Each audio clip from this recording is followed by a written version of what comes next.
Can you see the tent in that photo? Une personne sans abri utilise une bâche blanche pour camoufler sa tente dans la neige. And this is where we're at.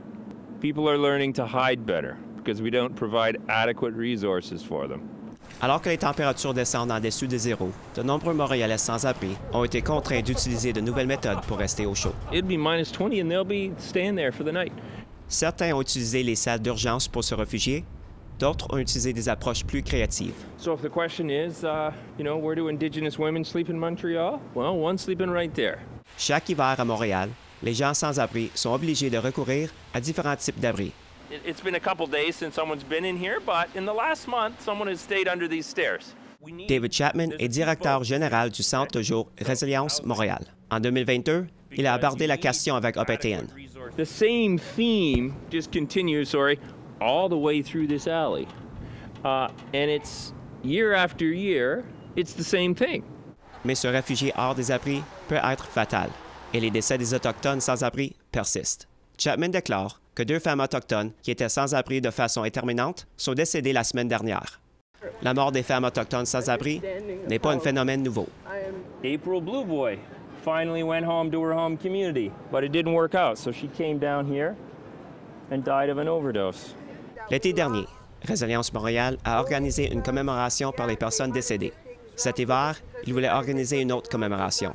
Mais de nouvelles personnes meurent chaque semaine avant qu'un mémorial puisse être organisé. Alexandra Ambroise est la directrice générale du refuge Mitchwap Montréal. Elle souligne que le nombre de personnes sans domicile fixe augmente à Montréal, en particulier parmi les populations autochtones. Ce qu'on constate aussi dans nos statistiques, c'est que j'ai de plus en plus d'Autochtones finalement qui viennent, mettons, à Mitchwap ou dans d'autres services ailleurs aussi. Ambroise estime qu'il faut davantage de ressources d'urgence pour les sans-abri.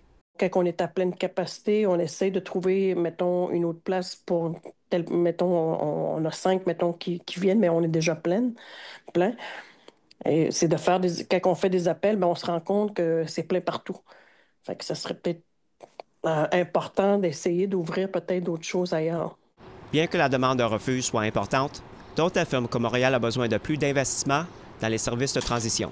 What the government is investing right now is just addressing the basic needs of people that are unhoused. What we want to see as an organization is people accessing an affordable apartment. Stacey Boucher-Anthony est directrice générale chez Projet autochtone du Québec, qui offre des ressources aux Autochtones sans logement à Montréal. En plus de ressources d'urgence, PAC propose également des logements de transition pour aider les personnes à passer des refuges à des logements abordables. So this will be their space as well. They also have their shared rooms. So there's a living room, a dining room, a conference room. En juin dernier, le Québec et Ottawa ont annoncé 115 millions de dollars sur 2 ans pour développer 51 projets de logements d'urgence et de transition à Montréal.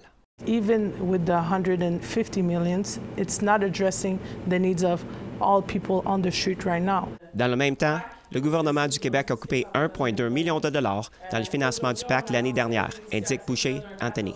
We're barely meeting the basic needs. Combien faudrait-il donc pour offrir suffisamment d'abris, de logements de transition et de logements sociaux à Montréal? We need to double the sum that is invested every year. Même avec un tel financement, Boucher-Anthony estime qu'il faudra des générations pour éradiquer les sans-abrisme. Mais en attendant, Chapman a quelques idées. I don't know about you, but it seems to me that maybe a year-round accessible shelters in every neighborhood might be an idea. I don't know, common sense? Un reportage de Savannah Craig, Nouvelle nationale d'OPTN, Montréal.